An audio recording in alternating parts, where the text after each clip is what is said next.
The clinking of knives and forks echoed through the kitchen of Beaumont's, where the scent of butter and wine mingled into something half seductive, half suffocating. Julia Palmer lowered her head, adjusted her apron, hiding the small swell of her belly beneath the black fabric. 4 months pregnant, a secret she guarded like a wound. She had once been an interior designer, known as the woman who could turn any apartment into a home. Now, she was a night shift waitress, carrying trays twice her strength in exchange for a few tips, just enough to pay rent for a tiny apartment in South Chicago. Julia, table 9 VIP guest Marco, the restaurant manager, called from behind. She took a deep breath. VIP meant smiling more, bowing lower, and most importantly, keeping every emotion off her face. The heavy wooden door swung open, spilling warm, luxurious light from the dining room. Crystal chandeliers glittered above like fallen stars, the kind from a world Julia once belonged to. She walked slowly toward table 9, the silver tray trembling slightly in her hands. "Good evening, sir. Here is the wine list and tonight's special menu." Her voice caught mid-sentence. The man in front of her looked up. His gaze struck her like a blade, sharp and cold, yet burning all the same. Noah Bennett. The man who had once been her everything, and the one who shattered her world in a single night. He sat there, bathed in candlelight, wearing a perfectly tailored charcoal gray suit.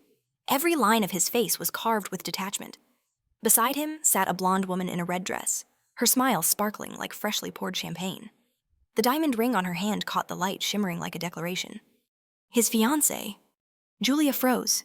Her fingers tightened around the menu until the veins stood out on her hands.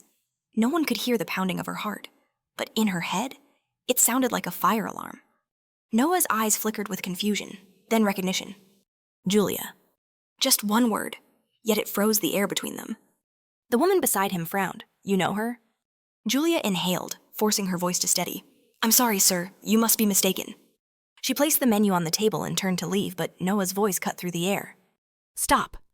That tone, deep, smooth, commanding the same voice that once whispered against her ear on cold New York nights. The same one that made her believe love could outshine the dark. Julia walked away, legs trembling. She could feel his gaze following her, an invisible string pulling taut around her chest. In the kitchen, Marco called out, "Julia, you okay?" "I'm fine," she said, but her voice cracked. She tried to work, but Noah's face wouldn't leave her mind. The pale gray eyes that once looked at her so gently now burned with something between shock and fury. When her shift was nearly over, Marco came in, nervous. "He wants to see you, now." Julia's blood ran cold. "No. Julia, I don't know what's between you two, but that's Noah Bennett. He could shut this place down with a single call." She gripped the counter, her vision spinning. She knew that too well. Noah had always been powerful a businessman, a mogul, and in the shadows she refused to remember. A man who controlled parts of Chicago no law could touch. He said he just wants to talk. Julia exhaled slowly. "Fine, but in your office." Marco nodded and left. Julia walked down the dim hallway to the small office at the end, where the light seemed to hide more than it revealed. The door opened, and there he was. Noah Bennett. Still the same, but more dangerous now. The calm on his face wasn't love, it was control. "Julia," he said softly, almost like a sigh. "You shouldn't be here," she replied. "And you," he said, tilting his head slightly, "shouldn't have disappeared from my world." Julia let out a brittle laugh. "I didn't disappear. Noah, I ran." His gaze darkened. "Why?" "Do you ask because you don't know, or because you pretend not to?" The air thickened. He took a step closer. The faint scent of cedarwood cologne, the one that once made her weak, now made her want to scream. His eyes flicked downward to her belly, where the fabric stretched ever so slightly.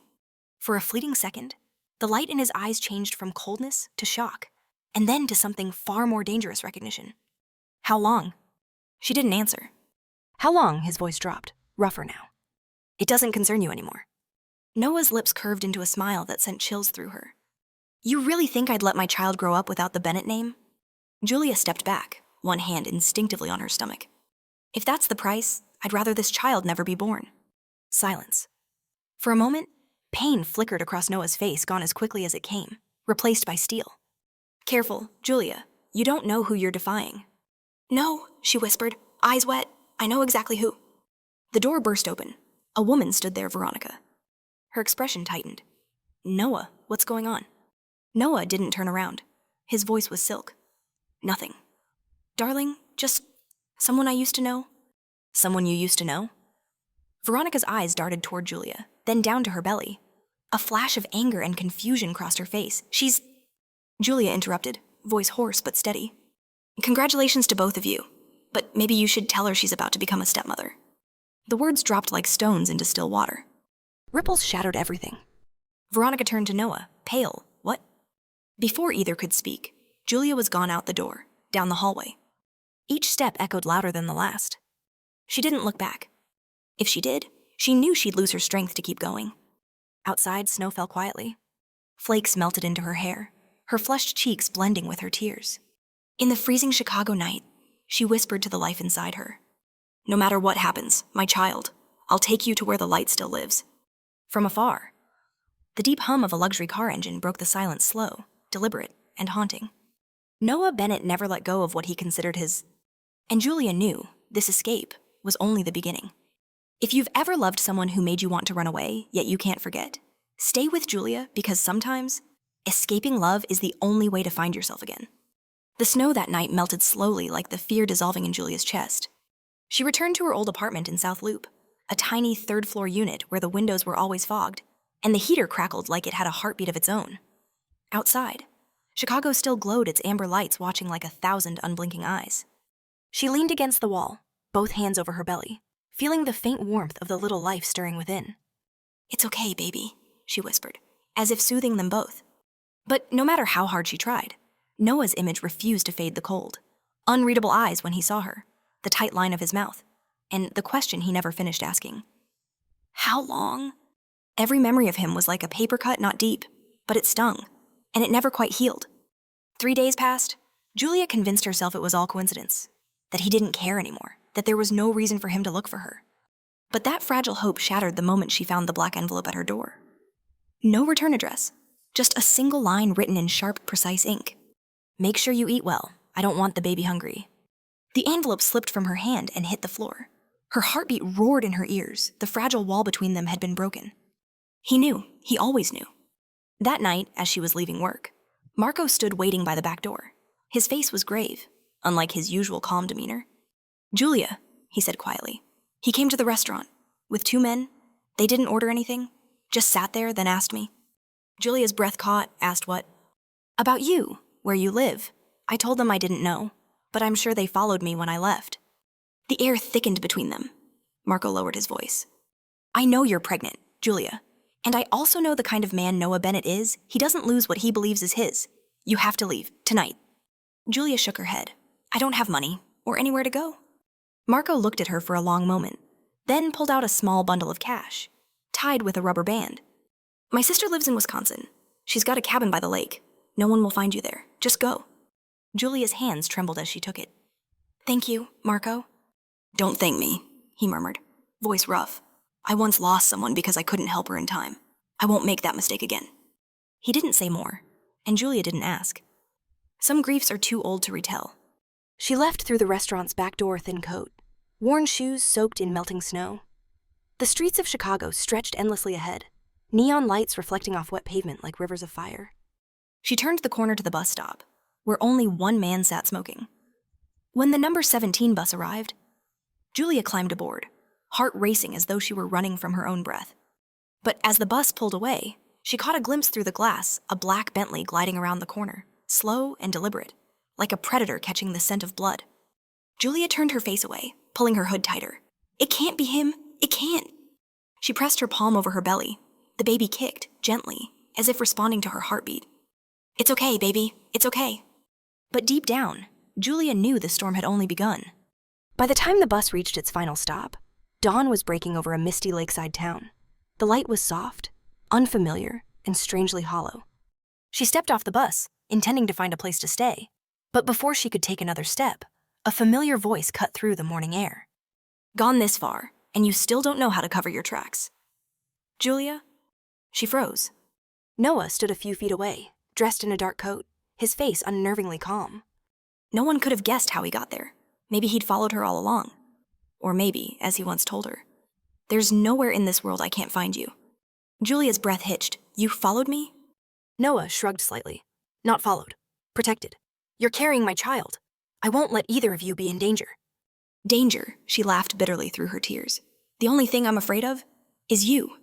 Noah's expression flickered. He stepped closer, voice low, almost gentle. You still don't understand? You are everything to me. Julia, I let you walk away once. I won't make that mistake again. You don't get to make my choices, Noah. He stopped, gaze falling to her hands over her stomach. I have the right to be a father. The words struck like a blade. In the pale morning light, she saw something flicker in his eyes, not just coldness, but exhaustion, as if there was a storm inside him too long contained. You think I don't know fear? He said softly, voice hoarse. I lost everything once, my father, his empire. And you, I won't lose again.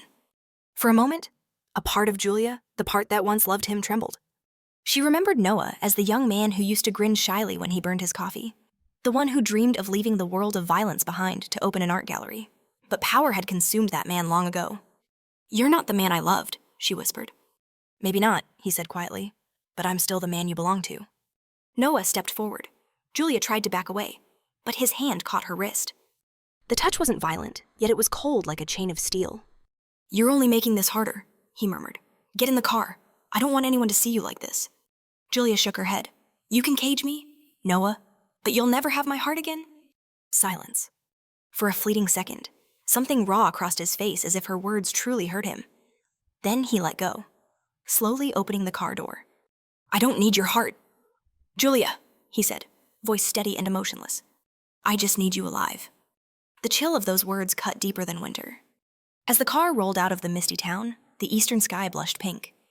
Julia sat in the back seat, watching the fog and trees blur past like fading memories. Noah sat beside her, hands clasped, silent. Between them was not distance but an abyss. Julia closed her eyes. Inside her, the baby stirred again. One beat, then another, a quiet reminder she couldn't fall now. Outside, the city was waking up. And she was falling into a darker dream, one where the man who once loved her with everything had become the very cage she needed to escape. When the black Bentley crossed the bridge into the high-rise district where Noah lived, Julia caught her reflection in the window-pale face, hollow eyes, trembling lips whispering to herself. Just once more, I'll find a way out. Because she knew, in Noah Bennett's world, no one was ever truly free unless they were willing to trade their soul for it.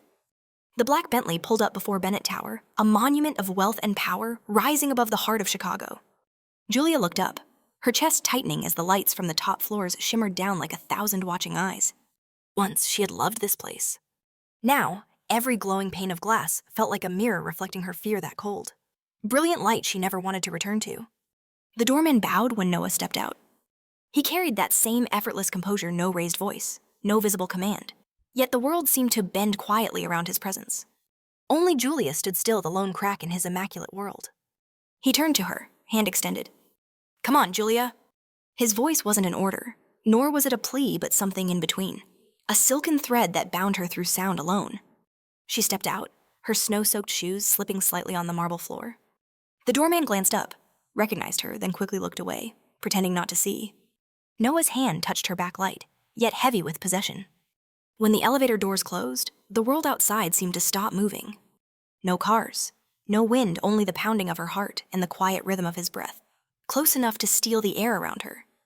58th floor. The doors opened into a vast space, walls of glass stretching from floor to ceiling, the city lights rippling across them like restless ghosts.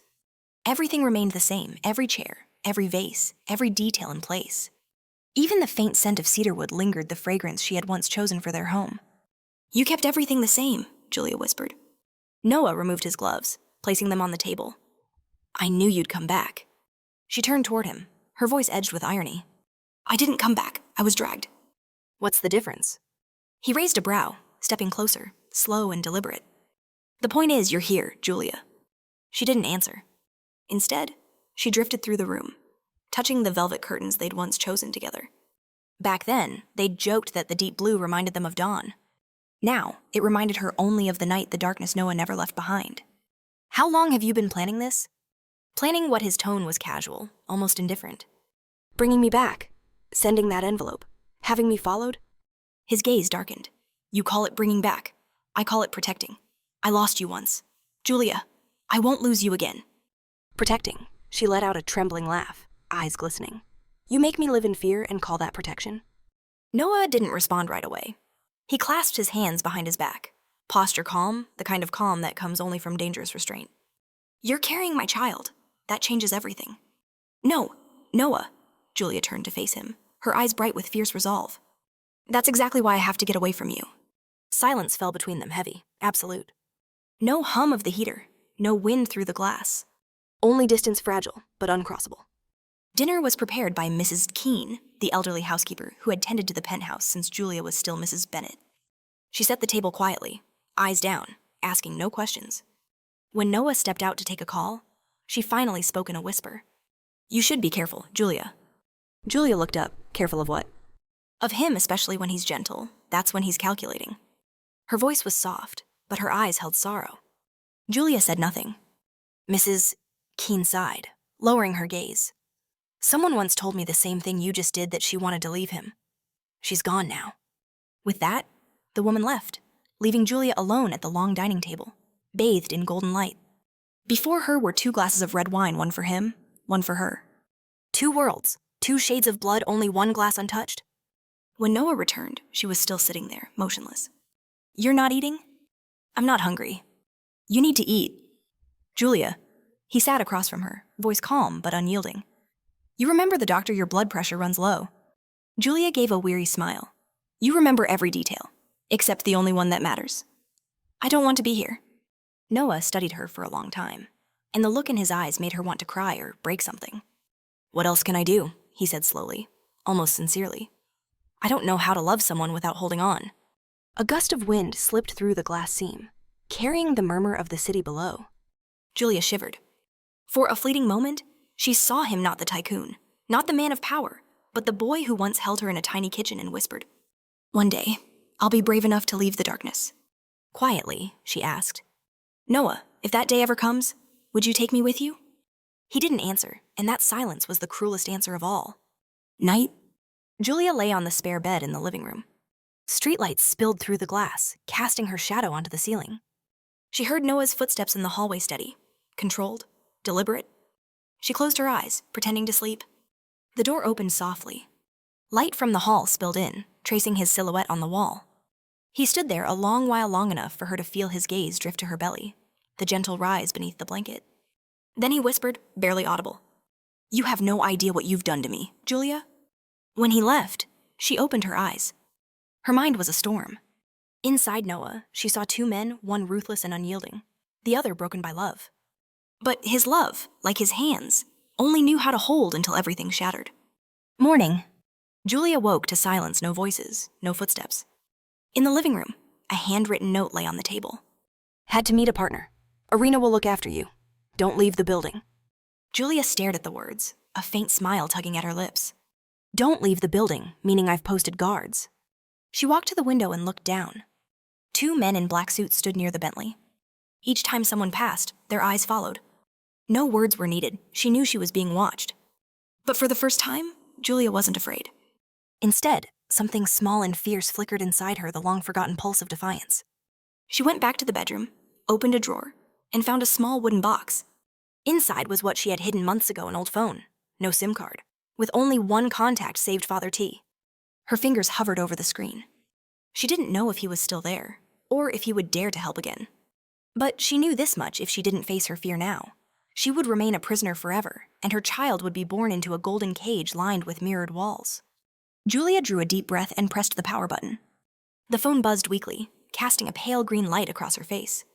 Outside, the first sunlight of morning filtered through the glass, painting her eyes in a strange glow, not quite hope, but no longer despair. She knew the game had begun again.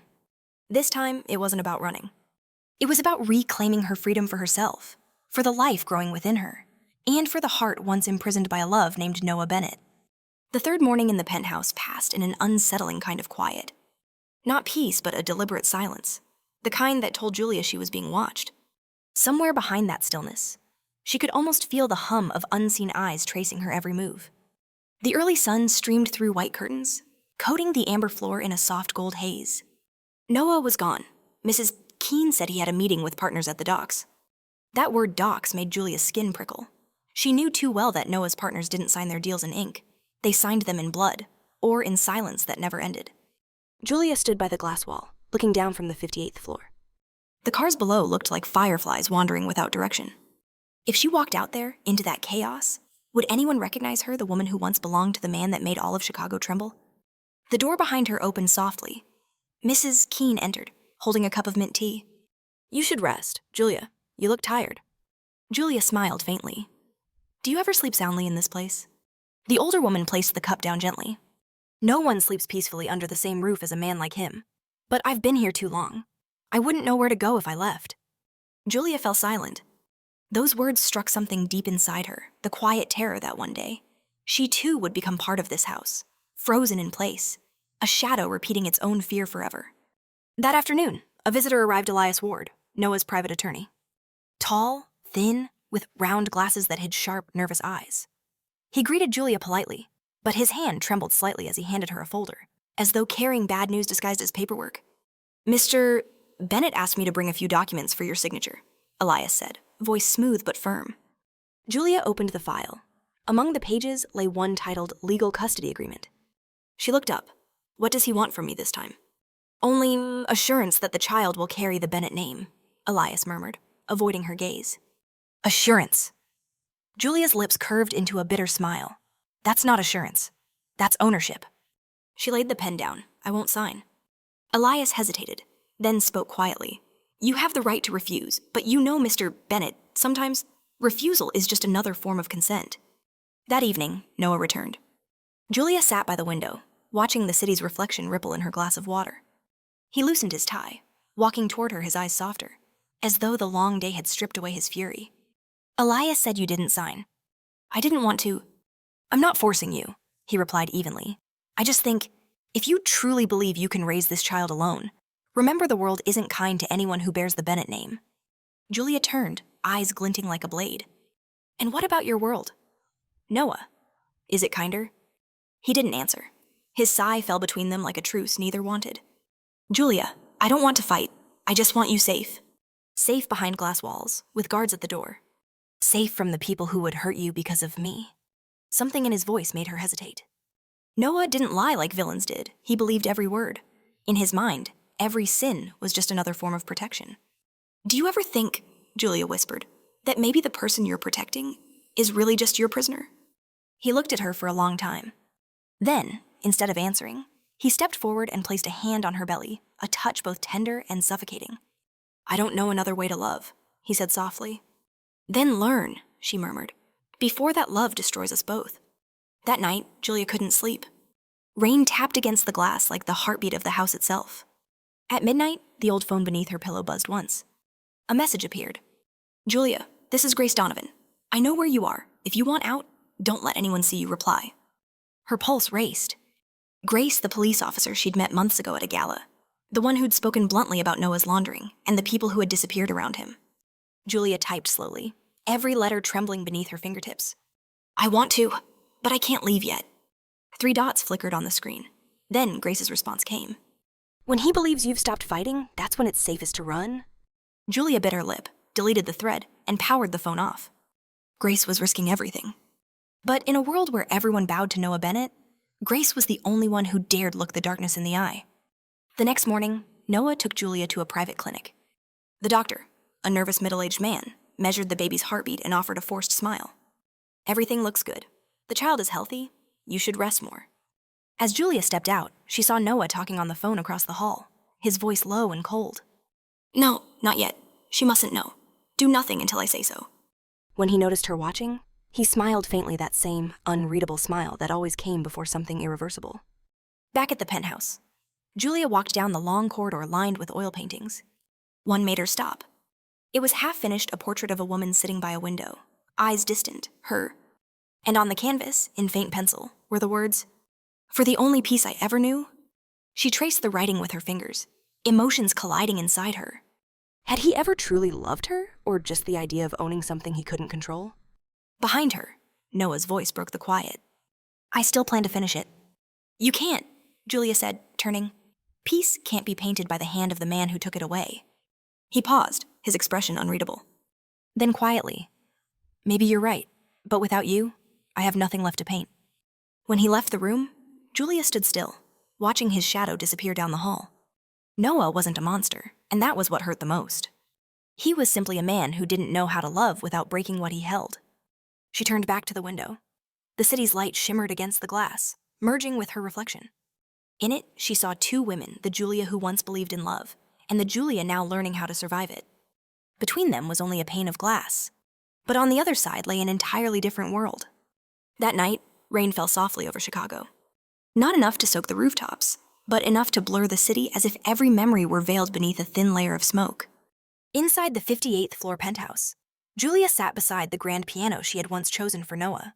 Its polished black surface reflected her face weary, yet still carrying that strange, quiet gentleness. She hadn't touched the piano since the day she left him. Back then, Noah would sit behind her, listening, his hand resting on her shoulder, warm, protective, safe. Now, only the trembling notes remained hesitant, lonely, and imperfect. A familiar melody began to fill the room Clair de Lune by Debussy. Julia chose it not because she loved it, but because it mirrored her life, graceful on the surface, haunted and uneven underneath.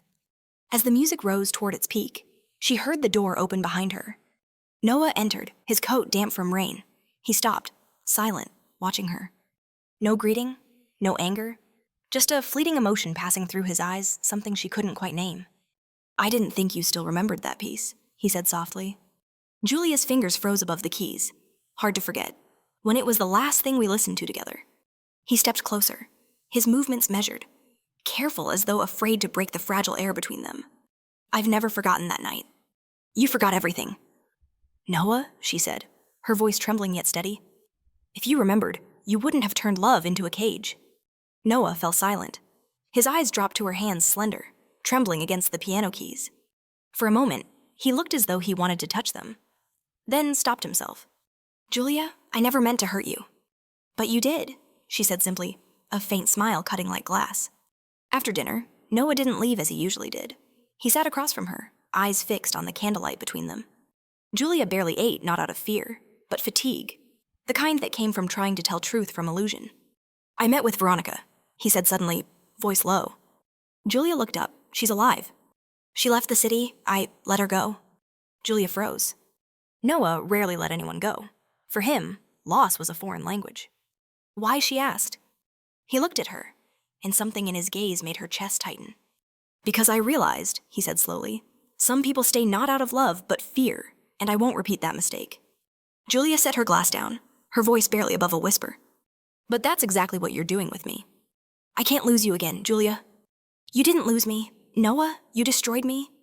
The words hit the air like rain striking steel sharp, cold, and final. Noah said nothing. His hand clenched until the knuckles turned white. At midnight, Julia couldn't sleep. She stepped onto the balcony, wrapping herself in a thin sweater.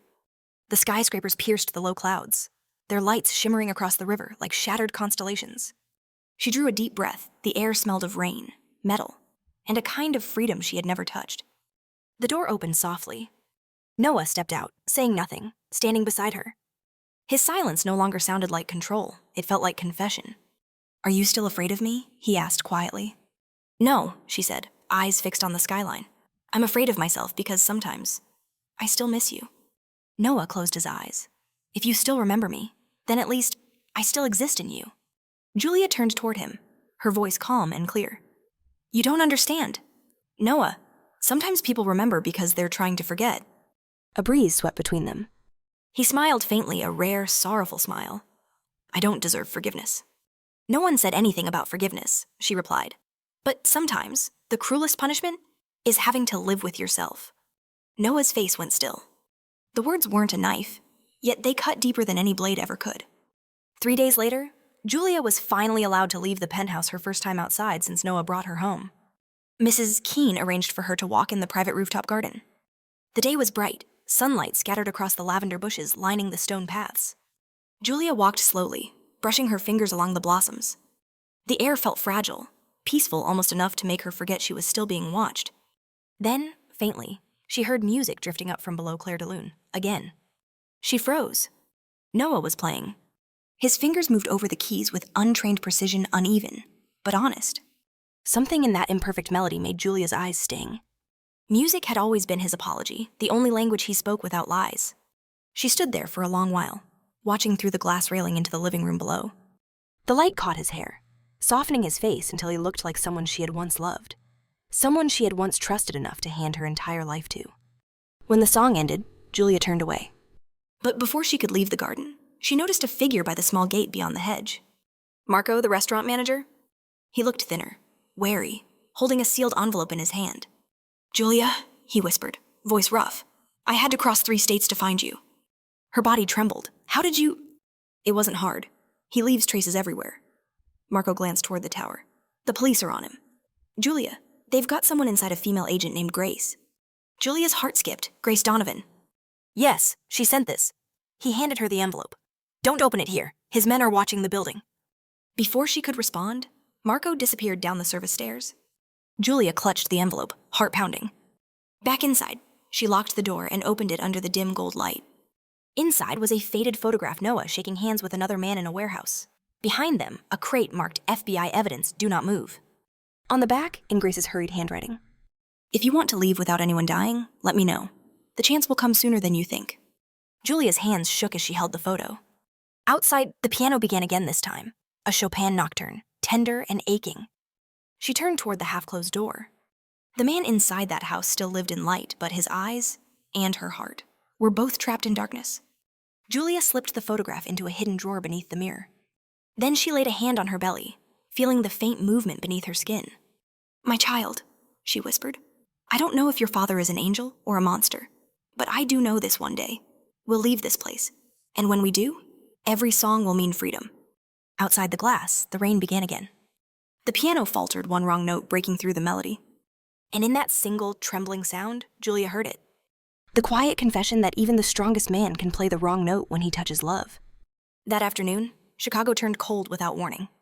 The rain hadn't started yet, but the air was thick with moisture, painting the whole city in a pale shade of gray, like ashes suspended in fog. Julia sat before the mirror in her bedroom, brushing her hair slowly. Each stroke of the comb through her long black strands reflected in the glass like a ritual, a quiet effort to stay calm. On the table lay Grace's envelope, still unopened, its edges crumpled from how long she had held it the night before. From the hallway came the sound of footsteps. One step, then another. She didn't need to look. Noah's gait was unmistakable, slow, measured, and deliberate, like a man who counted power in every stride. He entered without knocking. I heard you skipped breakfast, he said evenly, his voice without emotion. I wasn't hungry. Not hungry or not willing. Can you tell the difference? She replied without turning, her gaze fixed on the mirror. The way she avoided looking at him made Noah hesitate. In the reflection, he saw himself a man standing behind the woman who had once been everything to him, now just a ghost she wished to forget.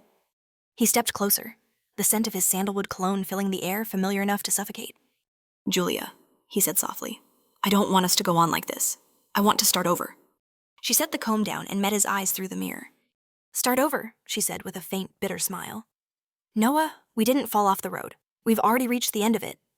He narrowed his eyes. I can change? No, you just know how to hide it. There's something in you. Noah, that doesn't know how to love without control. The air between them grew heavy.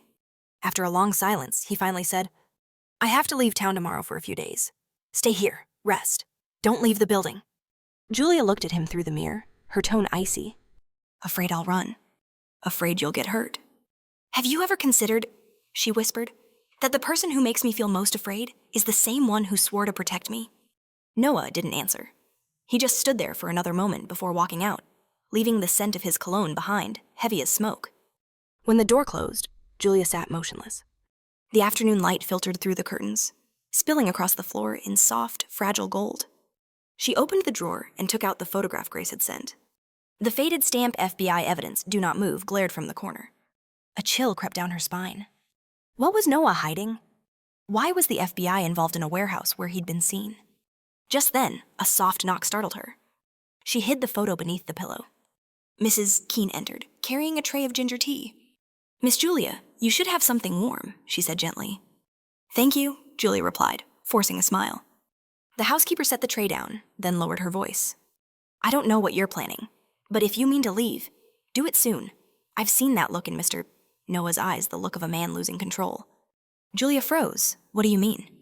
Mrs. Keene glanced toward the hallway, then leaned closer. There's talk. One of his shipments was seized, and when he loses control, he stops knowing who's enemy and who's family. Julia gripped the edge of the table, her palms damp with sweat. If that's true, Staying here might be even more dangerous. You don't understand, the old woman whispered. When he's weak, he clings tighter. You're the only thing he's truly afraid to lose. Those words chilled Julia. The only thing he feared losing was her. But that kind of love was fire.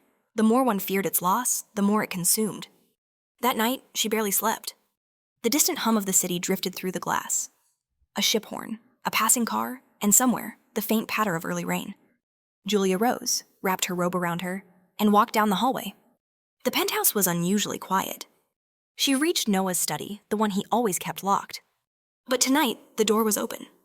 Under the desk lamp, stacks of documents, maps, and photographs lay scattered like artifacts from a world she was never meant to see. One folder sat open, its first page stamped Federal Bureau of Investigation, classified evidence. She inhaled sharply and began to read. Case 94C, Operation Hound, suspicion of trafficking and offshore laundering networks involving the Bennett Group. Her hands trembled. Trafficking, offshore laundering. Rumors she'd ignored for years now printed in black and white. She turned the page. A photograph showed a blonde woman in a red dress entering a gala beside Noah. Veronica Hale. Beneath it, a line of text read, Agent Hale, undercover operation, status missing. Julia's breath caught. Veronica hadn't just been Noah's fiancée, she was an undercover FBI agent. And missing meant only one thing. She dropped the paper, her heart pounding. If Grace was right, Veronica hadn't vanished. She'd been silenced. Footsteps echoed behind her. Julia spun around. Noah stood in the doorway. He said nothing, but his eyes cold, unreadable, made her blood freeze. I thought you'd wait until morning to get curious, he said quietly. She took a step back. You killed her? Noah frowned slightly. I don't need to answer that. Don't need to or can't. He advanced, each step tightening the air around her. I warned you, Julia. There are things you shouldn't know. Because if I knew, I'd leave you. Because if you knew, you wouldn't be safe. Safe, she whispered, tears spilling down her cheeks. You killed someone. Noah. How could I ever be safe beside a man like that? His expression flickered pain, anger, guilt then softened in a strange, weary way. You think I wanted any of this? He said slowly, as if confessing. I never wanted blood. Julia, but the world I live in doesn't spare the weak. I didn't choose it, I just learned how to survive.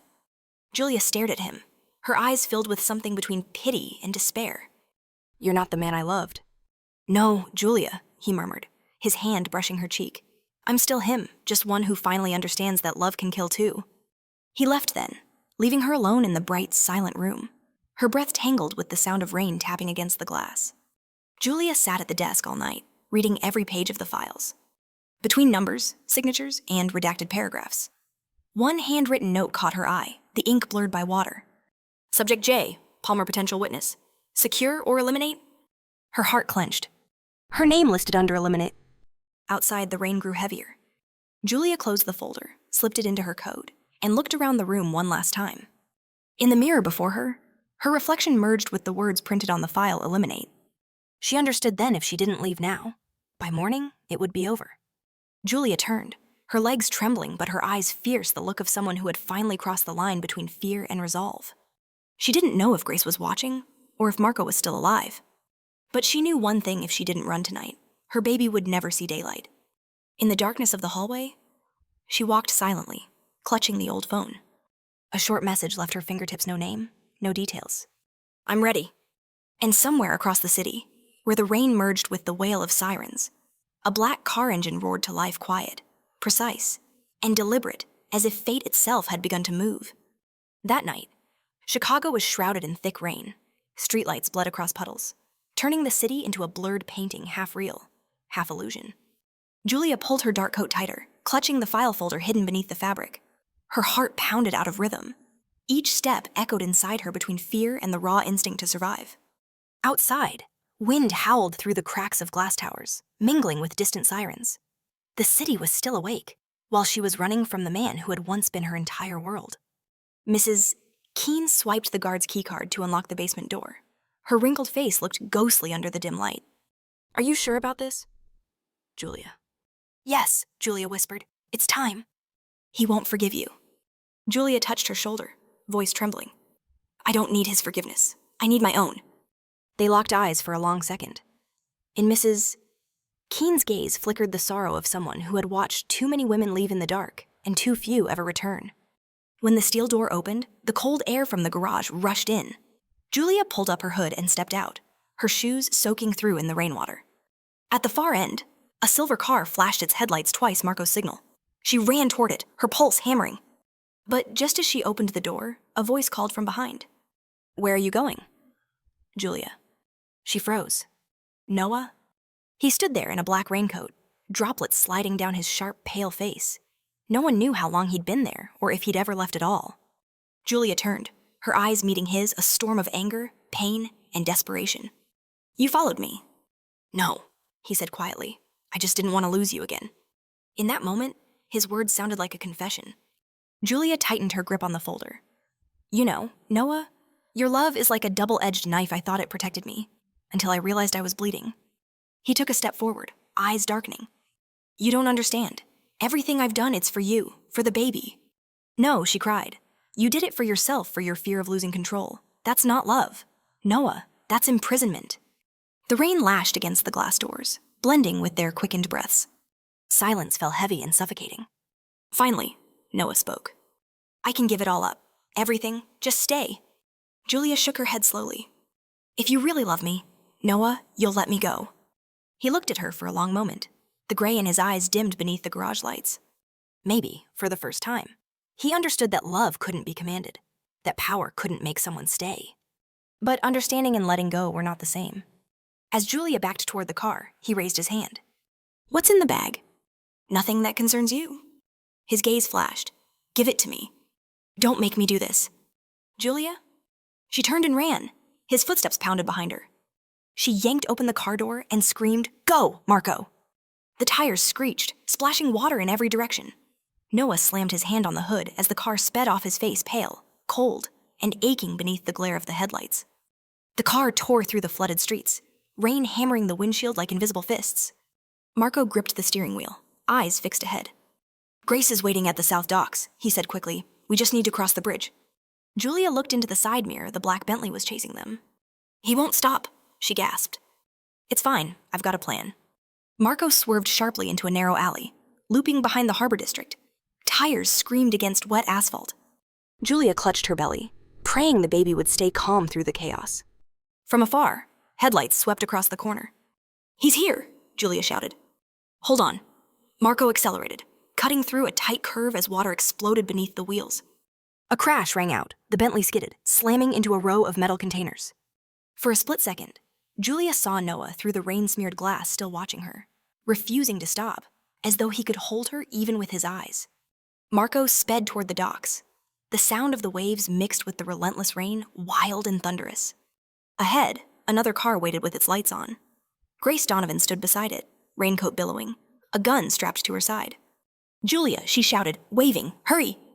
Julia pushed the door open, stepping out into the storm. But before she could take another step, a sharp gunshot split the air. Marco slumped forward over the wheel. Blood spread across his collar. Julia screamed and rushed to him. "Marco, no, please." He opened his eyes weakly, whispering, "Go, don't look back." Another shot cracked a bullet grazing the side of the car. Julia stumbled back, running toward Grace. Noah emerged from the shadows, gun in hand, rain dripping from his face. His eyes blazed with fear and fury. "Don't!" Julia cried, hands raised. "You don't have to do this." "You don't understand," he shouted, his voice shaking. "They'll kill you. I have to take you away." Grace stepped in front of Julia, weapon drawn. "Noah Bennett, you're under arrest for obstruction of justice and the suspected murder of Agent Hale." Noah let out a low, broken laugh. "You think you can shoot faster than me?" The three stood in the downpour, trapped in a scene that could only end in tragedy. Julia clutched her stomach, her voice breaking. "Don't do this, Noah. Do it for the baby." Lightning ripped across the sky.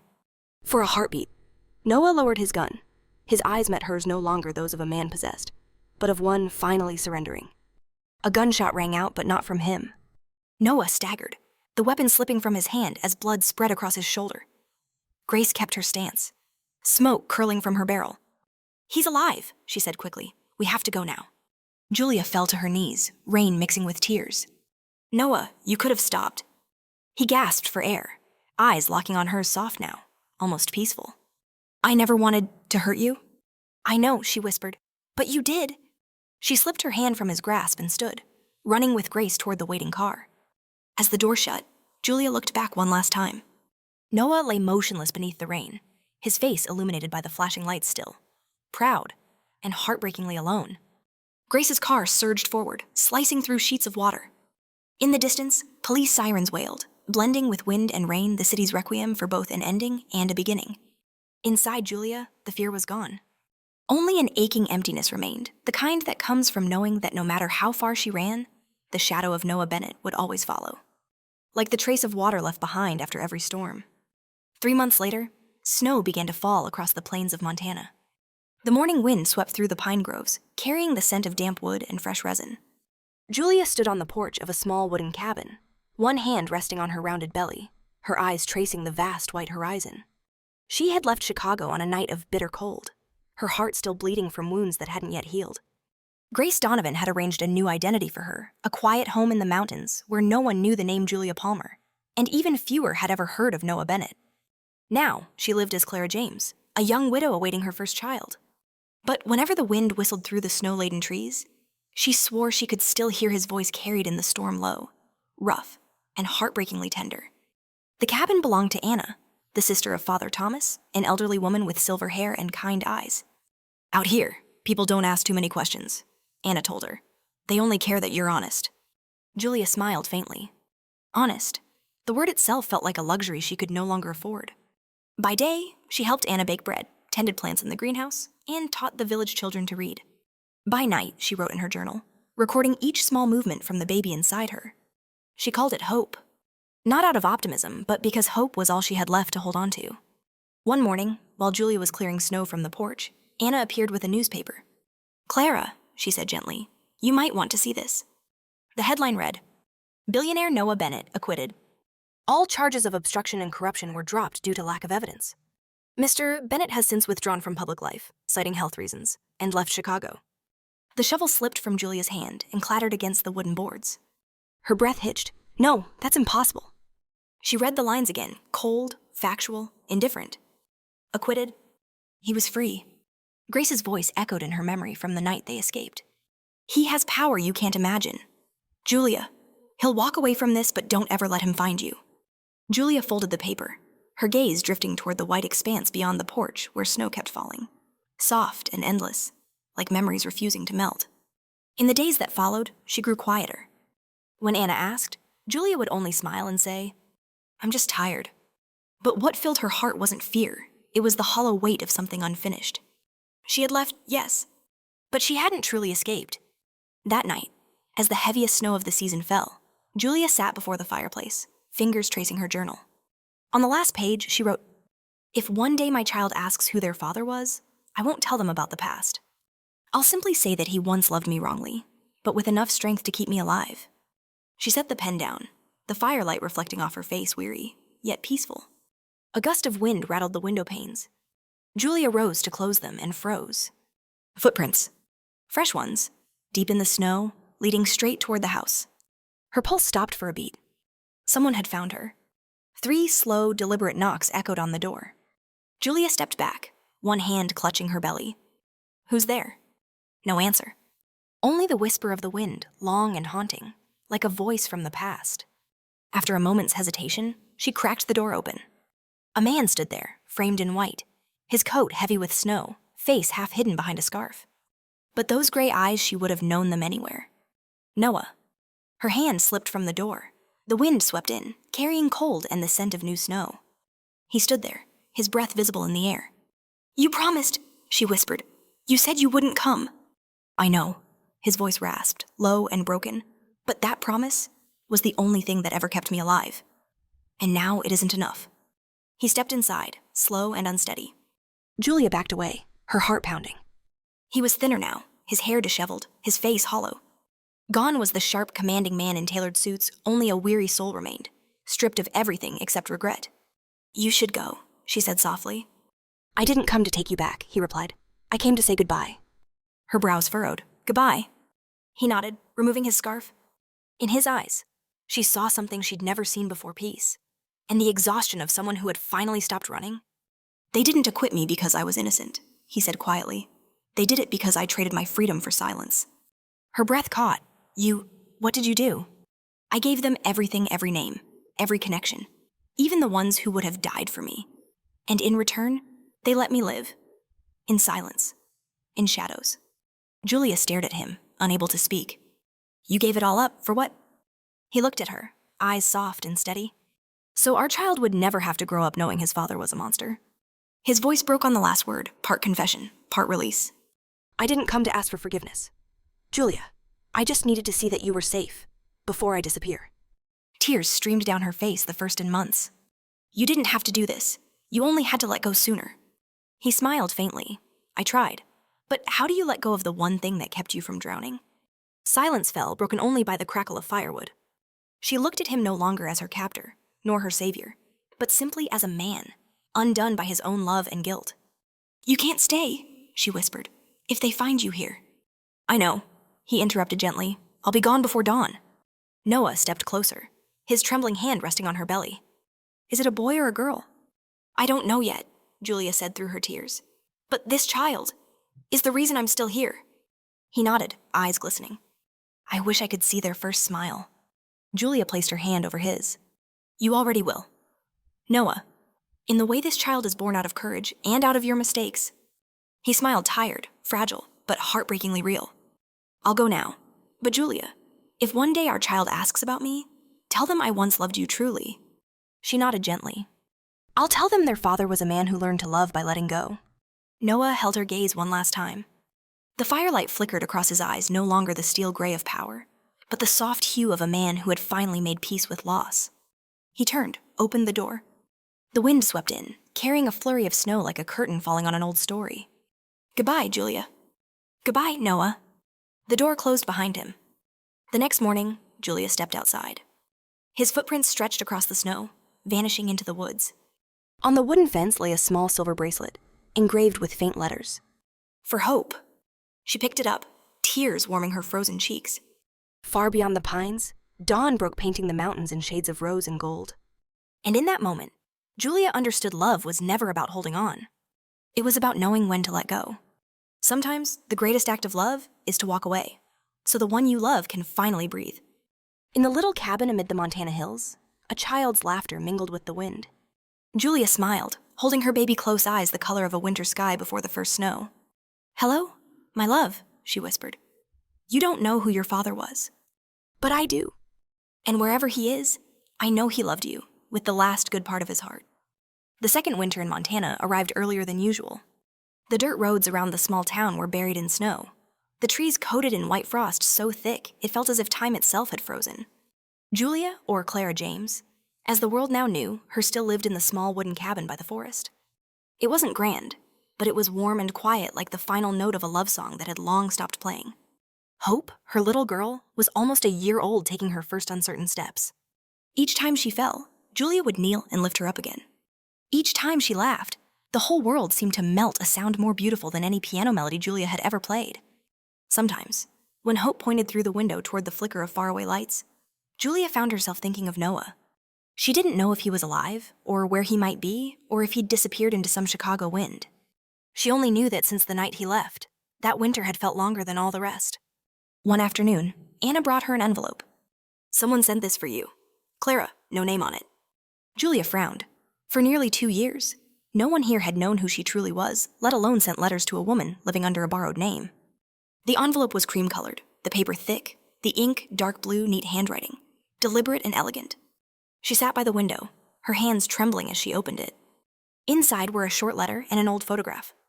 The photograph showed a man standing with his back to the camera, dressed in a heavy coat, snow stretching around him. In the distance was the same mountain she saw from her porch every morning. She didn't need to see his face. She knew that stance anywhere. Noah? The paper smelled faintly of pine and old ink. The handwriting slanted strong at the start of each stroke, fading at the end, like the breath of someone growing weaker. Julia, if you're reading this, it means I kept my promise not to come looking for you. But sometimes silence isn't forgetfulness. It's fear that a single word could undo everything you've built. I survived that night, though not much of me remains. I've wandered from city to city, carrying the wounds that love left behind, the price for something I never knew how to protect. There were days I thought I'd die before winter came, but every time the wind howled through the door, I remembered your laughter. And that kept me alive one more day. I don't ask for forgiveness. I only hope that, for one fleeting moment, when snow touches your hand, you'll remember there was once a man who loved you more than himself. If you ever take our child to watch the sunrise on the Western Hill, tell them their father wasn't perfect, but he stopped fighting. Because of you. Goodbye, Julia. Or perhaps farewell forever. Noah. By the time she reached the last line, her tears had blurred the ink. Every word was a cut across the memory she had buried deep inside.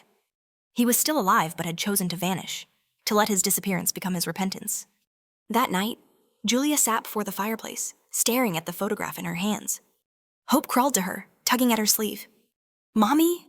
Julia bent down, kissed her daughter's hair, whispering through a trembling smile. "You see that place, sweetheart? That's where your father once stood. Far away, but still close enough to see us." Hope didn't understand. She only giggled, pressing her tiny palm over the photograph, leaving a faint print. A mark of the present lay gently upon the past, like two worlds brushing against each other for a heartbeat. Weeks later, Julia made her way up the western hill Noah had mentioned. The sky was clear, the snow deep but soft beneath her boots. Hope, wrapped in a wool blanket, slept peacefully against her chest. At the summit, the wind swept her hair loose, and before her stretched the endless whiteness of Montana, the morning sun rising pale and golden, soft as breath. She knelt, placed the photograph onto the snow, and whispered, "You once asked me if I would take you with me when you finally left the darkness. Now I can answer you I didn't have to. Because you never truly left." Snowflakes drifted down, settling over the photo until his shape disappeared beneath white silence. Julia closed her eyes, her tears falling into the snow not from pain this time, but from peace. The next day, Anna found Julia sitting at the table, writing a letter. "Who are you writing to?" "Dear?" Julia smiled softly, to the past. Her handwriting was slow, steady, calm. "Noah, I read your letter. I don't know where you are, but I hope there's sunlight there. Here, the snow still falls, but it isn't cold anymore." Hope and I are well. Every time the sky clears after a storm, I know you're somewhere out there, keeping your promise. I used to think our love was a mistake, but now I understand without it, I wouldn't be who I am today. You taught me strength. I taught you how to let go. Maybe that's how God balances things. If our child ever asks, I'll tell her father wasn't perfect, but he was brave enough to love and brave enough to leave. Thank you for letting me live, and for letting her be born into a world without the sound of gunfire. Goodbye, Noah.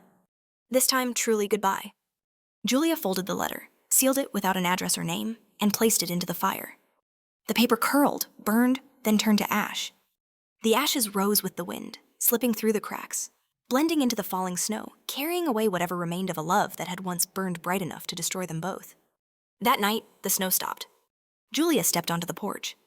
The stars glittered across the Montana sky, rare jewels of winter light. She lifted Hope into her arms and pointed upward. "Do you see that? That's where your father is watching us?" Hope laughed, reaching toward the brightest star. Julia smiled, no tears this time. Far away, a lone wolf howled in the forest. The sound, instead of haunting, carried through the still air like a benediction, a farewell sung by the wilderness itself. Julia closed her eyes, listening. In the wind, she almost heard his voice faint, warm, fading into memory. "Be at peace, Julia."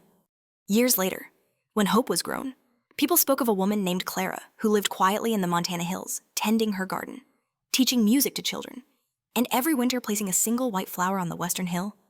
No one knew why she did it. Only she and the wind knew it was her way of saying goodbye to the man who had once loved her with all the darkness and all the light in his heart. That winter, the snow fell soft and soundless. And in that endless white, one lone set of footprints appeared, then slowly vanished into mist. But Julia knew love, like snow, might melt away. Yet its imprint would always remain beneath the surface, where the heart still remembers how to tremble even just once. 10 years later, Montana was no longer the land of endless snow. The climate had changed, winters were shorter, spring came earlier, and wildflowers now covered the western hills like soft-colored memories reborn. Julia stood in the garden, her silver-streaked hair glinting beneath the afternoon sun. She placed a single white flower into the soil, the same spot where she'd laid one every year. The flower was small, fragile, yet radiant against the green. Beside her, Hope, now 10 years old, with gray eyes like the sky before a storm ran around with an old camera, capturing pictures of her mother. "Mom, why do you always put the flower there?" Julia smiled, brushing her daughter's hair. "Because that's where everything began." "The beginning of you and me," Hope asked. "Of me, you, and your father." The girl said nothing more. She simply placed her hand gently on the flower, staring at it with the quiet intuition of a child who could feel truths she didn't yet have words for. That evening, mother and daughter sat on the porch, sipping hot cocoa. Inside, against the wall, stood an old piano.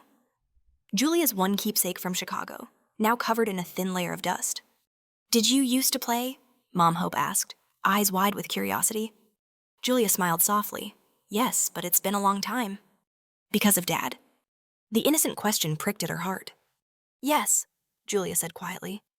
"Because every note brought the memories back. But maybe it's time to learn how to play again." She opened the lid. The first note was rough, fragile but alive. Hope sat beside her, entranced.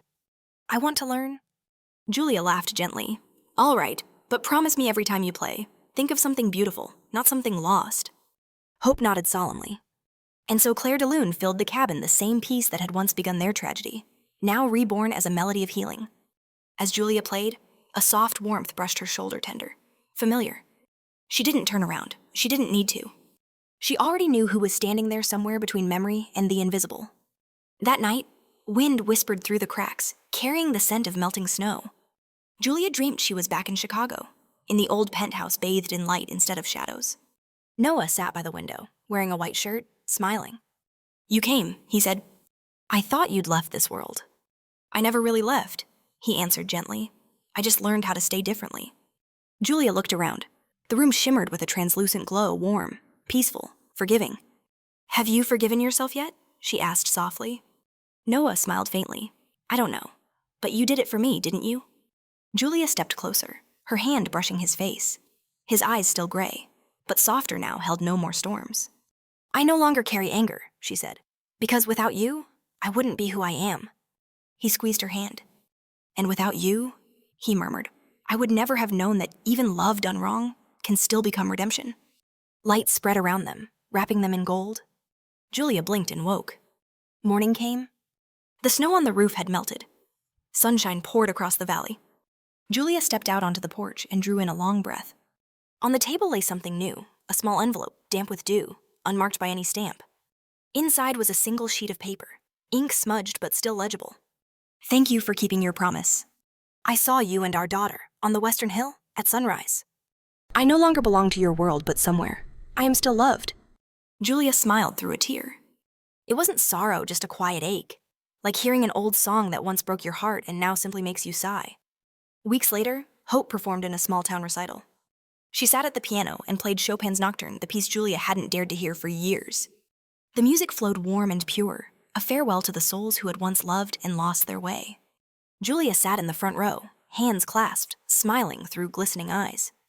When the final note faded, she rose to applaud, her heart full. In that moment, she knew every pain had been worth it. Because love, even when born in darkness, always leaves behind light. That afternoon, they returned to the hill.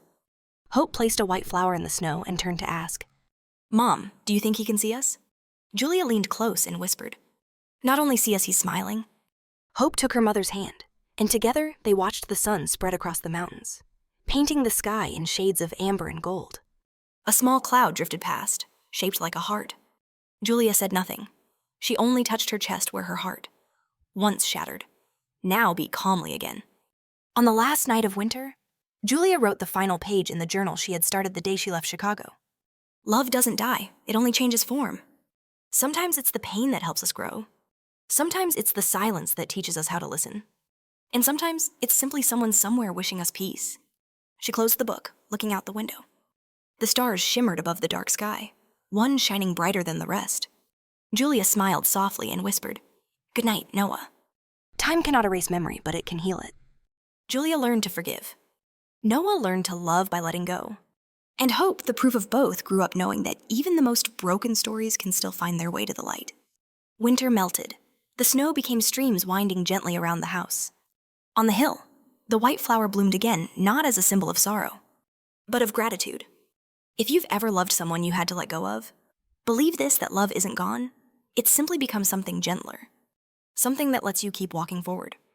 Because sometimes, happiness isn't being together, it's knowing the one you loved has finally found peace, even if it's no longer in your arms.